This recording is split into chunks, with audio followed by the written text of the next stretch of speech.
Penjabat Gubernur Bangka Belitung pensiun akhir Maret ini, DPRD sodorkan 3 nama calon pengganti. Gugatan sistem pemilu di tengah jalan dinilai bukan sebuah adab demokrasi. Dan Amerika Serikat siap longgarkan pembatasan COVID-19 dari pelancong Tiongkok.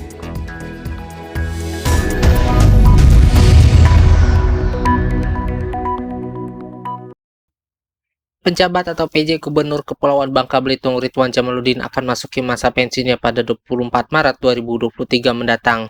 PJ Gubernur Ridwan Jamaluddin telah menjabat kurang dari 2 tahun setelah ditetapkan Presiden sebagai penjabat gubernur.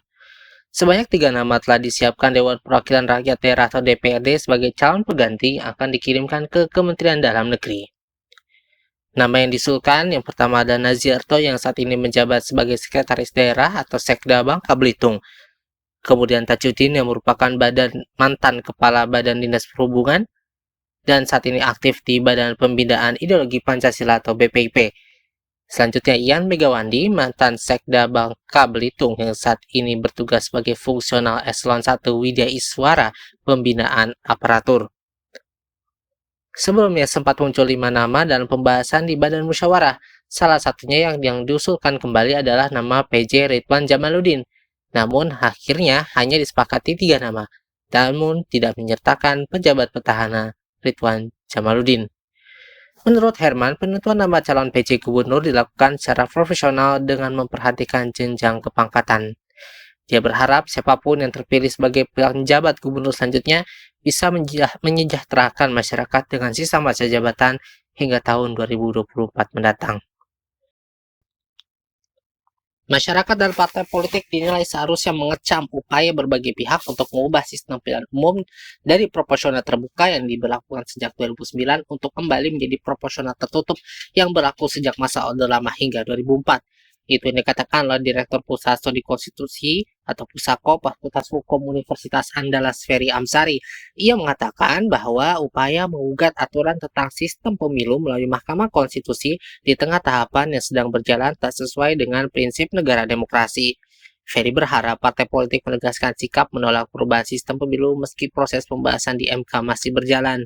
Selain itu, Ferry juga berharap MK bersikap tegas menolak permohonan itu, sebab menurut dia, perubahan sistem pemilu dari proporsional tertutup menjadi proporsional terbuka yang saat ini diterapkan merupakan hasil keputusan KPU pada 23 Desember 2008.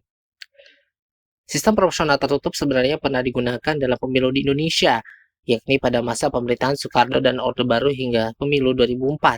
Akan tetapi mulai putusan MK nomor 22/24/PU/PI/2008 tertanggal 23 Desember 2008 memutuskan tidak lagi menerapkan sistem pemilu proporsional tertutup dan menerapkan sistem proporsional terbuka. Sistem pemilu proporsional tertutup memiliki kelebihan dan kekurangan. Beberapa kelebihan dari sistem itu diantaranya dapat meningkatkan peran partai politik dalam kaderisasi sistem perwakilan serta mendorong institusionalisasi partai. Selain itu, kelebihan lainnya ialah memudahkan partai politik dalam mengisi kuota perempuan atau kelompok etnis minoritas. Hal ini karena partai politik mempunyai kewenangan menentukan calon legislatifnya. Sementara kekurangan sistem proporsional tertutup diantaranya berpotensi menguatkan oligarki di internal partai. Selain itu juga dapat memunculkan potensi politik uang di internal partai dalam hal jual beli nomor urut. Sedangkan kelebihan sistem proporsional terbuka adalah mendorong kandidat bersaing dalam memobilisasi dukungan massa untuk kemenangan, terbangunnya kedekatan antara pemilih dengan kandidat. Lalu pemilih dapat memberikan suaranya secara langsung kepada kandidat yang dikehendakinya. Selain itu, partisipasi dan kendali masyarakat meningkat sehingga mendorong peningkatan kinerja partai dan parlemen.